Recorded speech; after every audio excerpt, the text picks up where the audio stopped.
Hello everyone, welcome. So the topic is subquery in MySQL. Basically in this video we will be looking about the subqueries in MySQL, the concept about it and the basic execution of subquery. So video को start करने से पहले I would recommend कि अगर आपको video अच्छा लगे तो उसको लाइक करना, कमेंट करना एंड शेयर करना एंड चैनल को सब्सक्राइब करना। स्टार्ट करते हैं वीडियो के साथ। ओके तो सबसे पहले सब क्वेरी होती क्या है। Basically sub query, inner query, nested query, इन सबको सब क्वेरी ही बोलते हैं। अब सब क्वेरी होती क्या है। बेसिकली सब क्वेरी वो क्वेरी होती है जो एक मेन क्वेरी के अंदर लिखते हैं हम लोग को पता है जो किसी भी चीज़ का सब पार्ट मेन पार्ट के अंदर ही होता है। तो जब एसक्यूएल क्वेरी लिखते हैं हम लोग मेन क्वेरी, और उसके वेयर क्लॉज के बाद अंदर हम लोग अगर एक क्वेरी लिखते हैं तो वो क्वेरी बनती है हमारी सब क्वेरी। तो बेसिकली सब क्वेरी होती है मेन क्वेरी के अंदर वाली क्वेरी। तो बेसिकली कभी कभी क्या होता है कि हमें दो कंडीशन लगते हैं और एक कंडीशन का सोल्यूशन हम लोग को सिर्फ सब क्वेरी के थ्रू ही आ सकता है। तो उसके लिए हम लोग क्या करते हैं, सब क्वेरी का यूज़ करते हैं।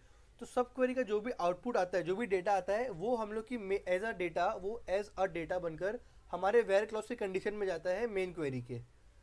सब क्वेरी को हम लोग यूज़ कर सकते हैं select, insert, update, delete statement के साथ, और साथ ही साथ ऑपरेटर्स के साथ भी यूज़ कर सकते हैं, जैसे कि equal to operator, less than operator, greater than, equals to, less than equal to, in between, ऐसे अलग अलग तरीके के ऑपरेटर्स के साथ इसको यूज़ कर सकते हैं। अब कुछ रूल्स है जब हम लोग सब क्वेरी परफॉर्म करेंगे, और ये सारे रूल सेटिस्फाई होना चाहिए सब क्वेरीज के लिए। पहला रूल क्या है, सब क्वेरी हमेशा पैरेंथेसिस से एनक्लोज होना चाहिए। ऐसा क्यों है, क्योंकि हम लोग को पता है कि कभी भी पैरेंथेसिस वाला जो पार्ट होता है वो पहले एग्जीक्यूट होता है। तो सब क्वेरी हमेशा पहले एग्जीक्यूट होना चाहिए, इसीलिए सब क्वेरी हमेशा पैरेंथेसिस के अंदर होना चाहिए। दूसरा है, सब क्वेरी के सिलेक्ट क्लॉज में एक ही कॉलम होना चाहिए अनलेस मल्टीपल कॉलम्स हो मेन क्वेरी के अंदर, जिससे कि हम लोग सब क्वेरी के सिलेक्टेड कॉलम्स को कंपेयर कर सके। तीसरा है, हम लोग सब क्वेरी का ऑर्डर बाय क्लॉज नहीं यूज़ कर सकते हैं, लेकिन उसको ऑर्डर बाय क्लॉज को हम लोग मेन क्वेरी में यूज़ कर सकते हैं। जो ग्रुप बाय कमांड है वो सब क्वेरी के अंदर सेम तरीके से काम करता है जैसा ऑर्डर बाय क्लॉज काम करता है मेन क्वेरी के अंदर। अब वो सब क्वेरीज जो एक से ज़्यादा रोज रिटर्न करती है आउटपुट में, तो उसको हम लोग को यूज़ करना पड़ेगा इन ऑपरेटर के साथ।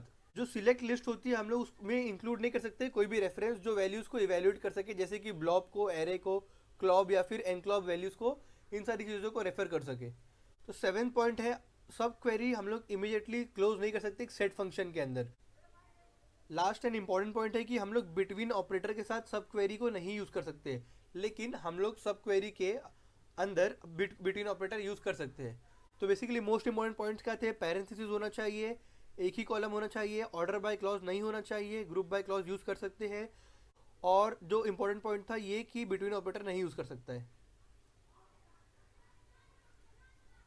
बेसिकली अब देखते हैं हम लोग सिंटैक्स एक एक करके। लाइक हम लोग देखेंगे सिलेक्ट का, इंसर्ट का, अपडेट का, डिलीट का, ये सारी चीज़ें सारे कमांड्स में सब क्वेरीज कैसे यूज होती है उसका सिंटैक्स देखेंगे हम लोग। तो पहला है sub query with select statement.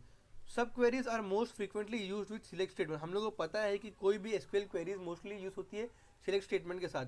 उसका सिंटैक्स क्या है, select column name from table name where column name operator. अब यहाँ पर से सब क्वेरी चालू होगी, जहाँ पे पैरेंथेसिस है वो सब क्वेरी चालू होगी, और ये जो है वो मेन क्वेरी है। तो सब क्वेरी में कैसे लिखेंगे, select column name from table name और उसके अंदर कंडीशन, जो भी कंडीशन डालना है हम लोग इसमें डाल सकते हैं। यहाँ पर आई कंडीशन सब क्वेरी की और यहाँ पर आई कंडीशन मेन क्वेरी की। सब क्वेरी का जो भी डेटा आएगा वो बनेगा मेन क्वेरी की कंडीशन का डेटा, जिससे कि फाइनल रिजल्ट हम लोग को मिलेगा। ये था सब क्वेरी विद सिलेक्ट स्टेटमेंट। अब जाते हैं sub query with insert statement. अभी हम लोग को पता है कि हम लोग सब क्वेरी को इंसर्ट स्टेटमेंट के साथ भी यूज़ कर सकते हैं। अब वो यूज़ क्यों करते हैं, क्योंकि सब क्वेरी का जो भी डेटा आएगा वो बनेगा मेन क्वेरी का डेटा। तो मेन क्वेरी का डेटा जो भी रहेगा ना, अगर हम लोग उसको इंसर्ट स्टेटमेंट के साथ यूज़ करते हैं तो वो डेटा को वो मेन क्वेरी के टेबल के साथ मेन क्वेरी के टेबल के अंदर इंसर्ट कर देगा। इसका सिंटैक्स है insert into table name column 1 column, हम लोग मल्टीपल कॉलम डाल सकते हैं मेन क्वेरी के अंदर।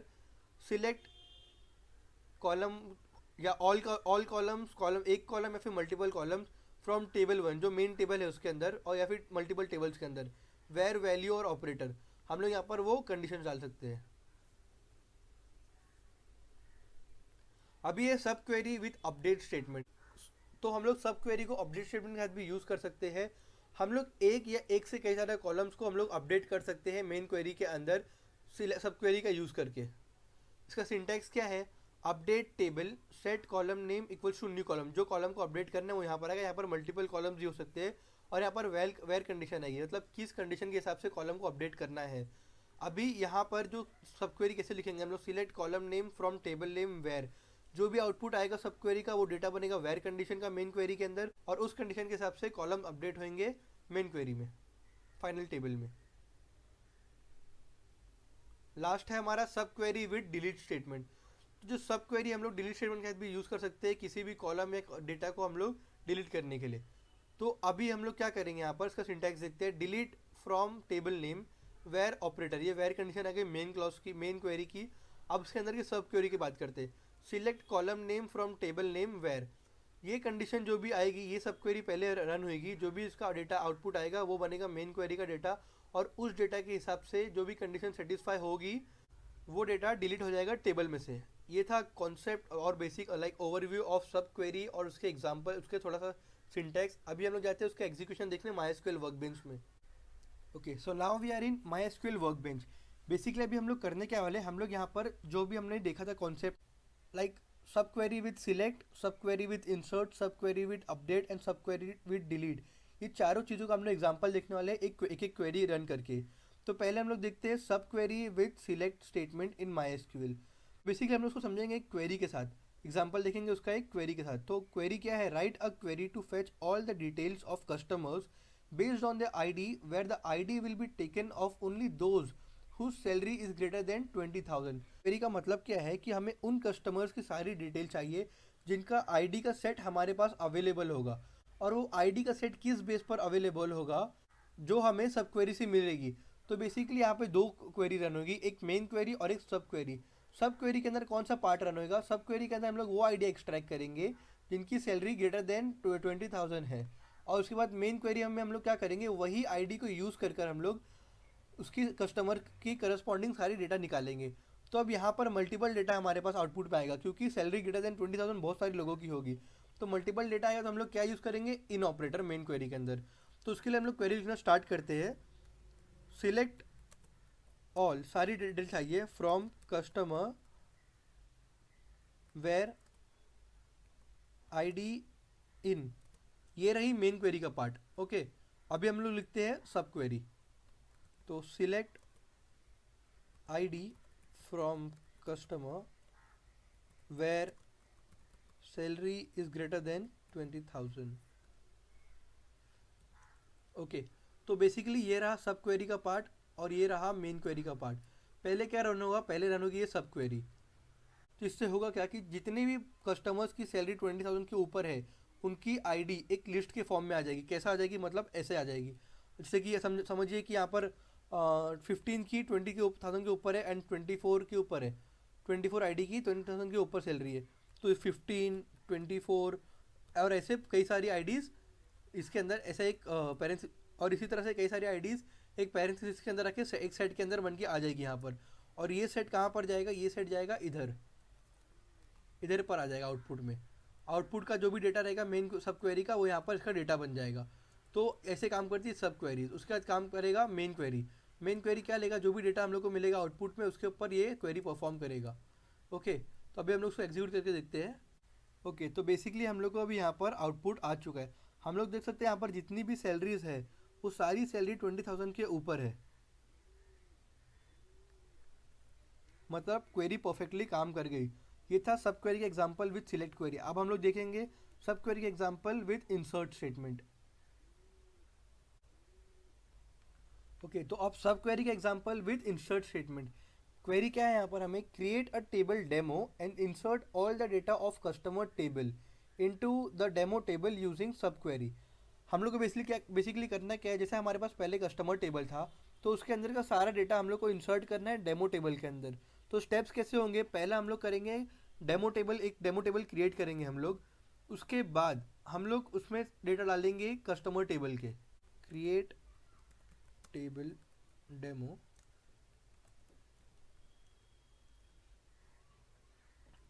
कॉलम्स से ID एंड फिर से फुल नेम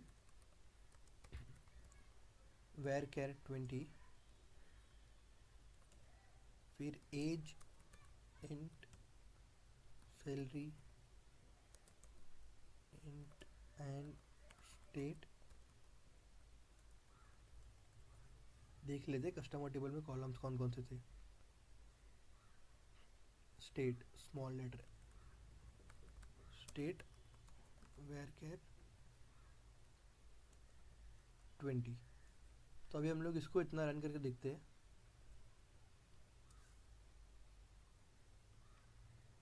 एरर है table demo already exist. Okay, तो डेमो नाम का टेबल पहले से था टेबल के अंदर, तो हम लोग क्या डेटाबेस के अंदर, तो हम लोग क्या करते इसका नाम चेंज कर देते डेमो 1। Okay, demo 1। अभी हम लोग इसको रन करके देखते हैं कि टेबल क्रिएट हुआ या नहीं। ओके, सो बेसिकली टेबल यहाँ पर हम लोग का क्रिएट हो चुका है, डेमो टेबल। अब हम लोग इसके अंदर इंसर्ट करके देखते हैं कस्टमर टेबल की डेटा। अभी हम लोग उसके लिए यूज़ करेंगे सब क्वेरी का, इंसर्ट इनटू डेमो 1।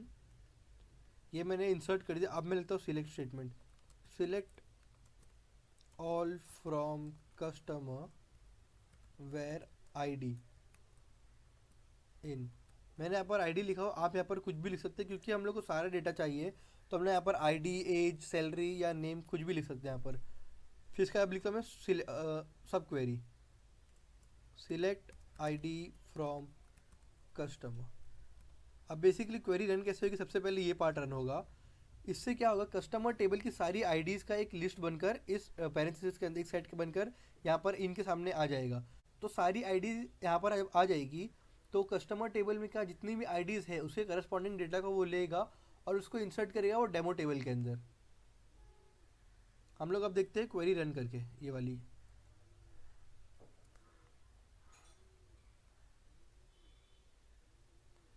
ओके, तो अभी यहाँ पर ले सकते हैं क्वेरी रन हो चुकी है हम लोग की, और यहाँ पर दिखा रहा है 16 रोज affected of demo 1 table.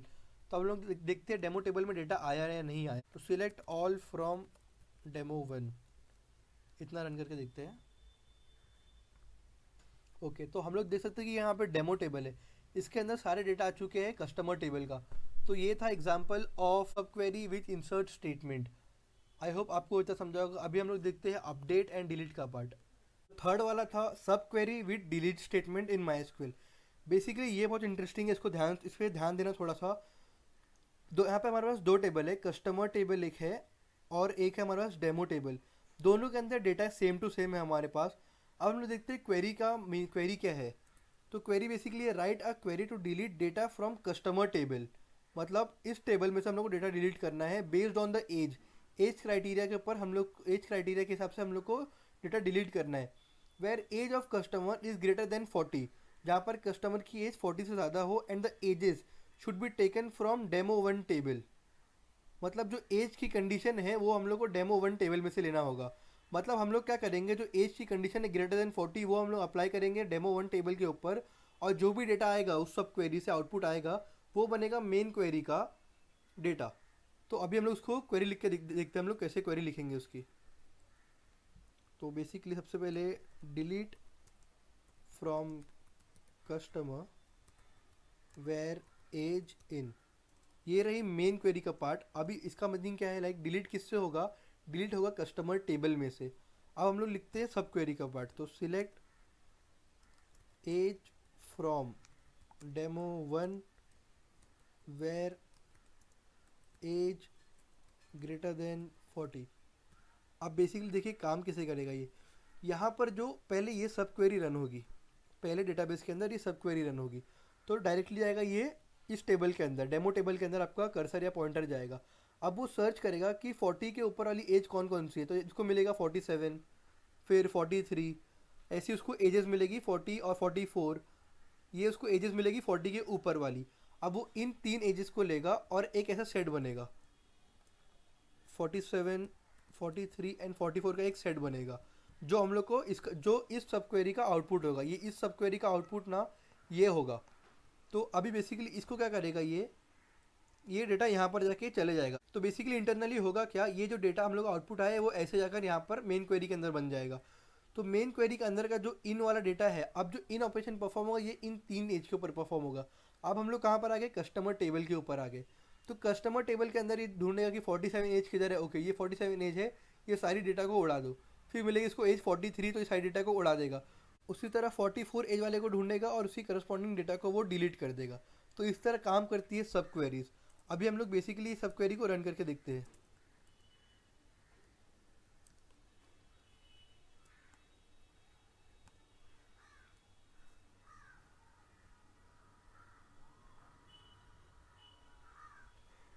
Okay, सो हम लोग देख सकते हैं कि डिलीट ऑपरेशन यहाँ पर परफॉर्म हो चुका है। अब हम लोग चेक करते हैं कस्टमर टेबल में चेंजेस हुआ है या नहीं हुआ है।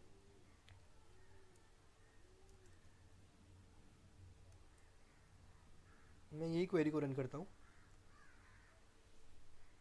ओके, तो पहले हमारे पास कस्टमर टेबल में डेटा थे जहाँ पर एजेस 47 थी, 43 थी, 44 थी। अब वो डेटा हमारे पास नहीं है, मतलब वो डेटा डिलीट हो चुके हैं कस्टमर टेबल में से। तो ये था example of sub query with delete statement in मायस्क्यूएल।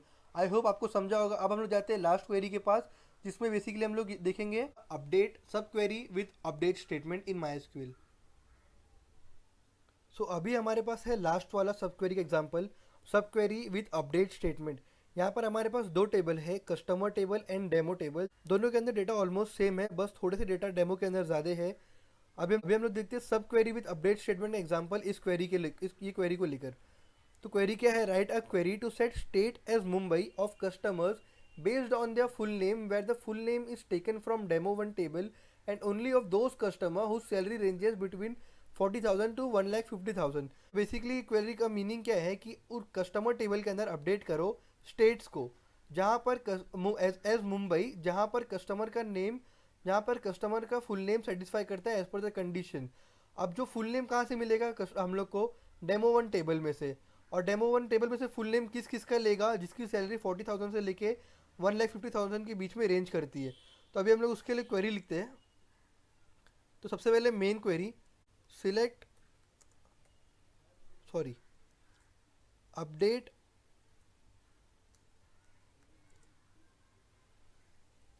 Update किस में करना है हम लोग को, customer set state equals to Mumbai. मतलब अभी हम लोग कस्टमर टेबल में स्टेट को मुंबई सेट कर रहे हैं, कहाँ पर, वेयर फुल नेम इन। अब ये रहा, अब ये पार्ट हो गया हमारा मेन क्वेरी का। एंड अब लोग स्टार्ट करेंगे सब क्वेरी लिखना। तो select full name from demo one where salary between 40,000 and 1,50,000।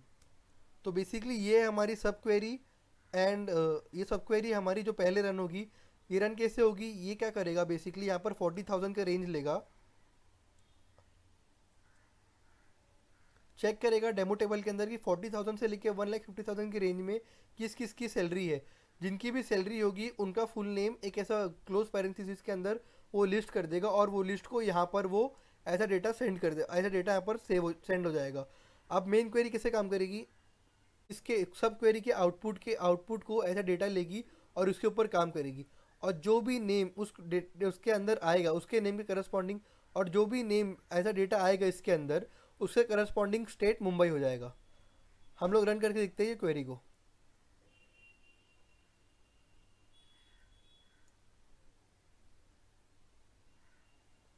Okay, तो आप देख सकते हैं कि यहाँ पर क्वेरी जो है वो अपडेट हो चुकी है, लाइक क्वेरी प्रॉपरली एग्जीक्यूट हो चुकी है। और आउटपुट में क्या है, हमें 6 रोज अफेक्टेड। अब हम लोग क्या करते हैं, हम लोग चेक करते हैं कस्टमर टेबल के अंदर कि अपडेट हुआ या नहीं हुआ है। ओके, तो हम लोग जैसे देख सकते हैं कस्टमर टेबल के अंदर जहाँ भी सैलरी 40,000 से लेके 1,50,000 के बीच में थी, वहाँ पर स्टेट आ गया मुंबई। अब आप देख सकते हैं कि यहाँ पर जो नेम है, यहाँ पर अनस खान जिसकी सैलरी 5,000 है, उसका भी स्टेट मुंबई आ गया है। तो ऐसा क्यों है, क्योंकि अनस खान जो डेटा है वो 2 बार रिपीट हुआ है। लाइक यहाँ पर जहाँ पे उसकी सैलरी 55,000 है, तो इस वाले अनस खान की सैलरी आना चाहिए था मुंबई में 50, यहाँ पर आना चाहिए मुंबई। तो जबकि अनस खान जो डेटा है वो क्लोज पैरेंथेसिस में आ गया था, वो आउटपुट में आ गया था सब क्वेरी का, वो डेटा बन चुका था मेन क्वेरी का। तो अनस खान 2 बार रिपीट हुआ, तो जहाँ जहाँ अनस खान थे वहाँ पर सैलरी हो गई है मुंबई। तो आप ये सोच देख लेना कि यहाँ पर जो सैलरी थी डेटा रिपीट हुआ, इसीलिए यहाँ पर भी मुंबई आ गया। इसका भी सोल्यूशन हम लोग है, लेकिन अभी वो इंपॉर्टेंट नहीं है। बेसिकली हमें देखना था कि सब क्वेरी एग्जीक्यूट कैसे करती है। यहाँ पर जो 5000 आया है उसको हम लोग हटा सकते हैं यहाँ से भी, एक और एक क्वेरी लिखकर, एक और एक कंडीशन डालकर मेन क्वेरी के अंदर। उसी तरह से 7000 वाला केस भी वही है, अनस खान नेम रिपीट हुआ इसलिए यहाँ पर भी मुंबई आ गया है। एंड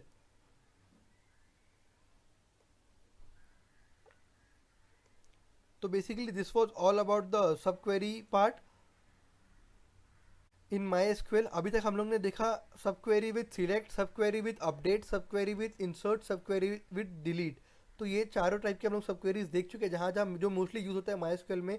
आई होप आपको कॉन्सेप्ट समझा होगा। अगर आपको कुछ नहीं समझा है, किसी चीज़ में डाउट है, तो आप उसको कमेंट बॉक्स में लिख देना। मैं ट्राई करूँगा आपकी क्वेरी को रिजॉल्व करने एज सुन एज पॉसिबल। तब तक के लिए thank you so much for watching the video. Do like, share and comment on the video. Also subscribe to the channel ताकि आपको आने वाली वीडियोज़ की अपडेट मिलते रहे। Thank you.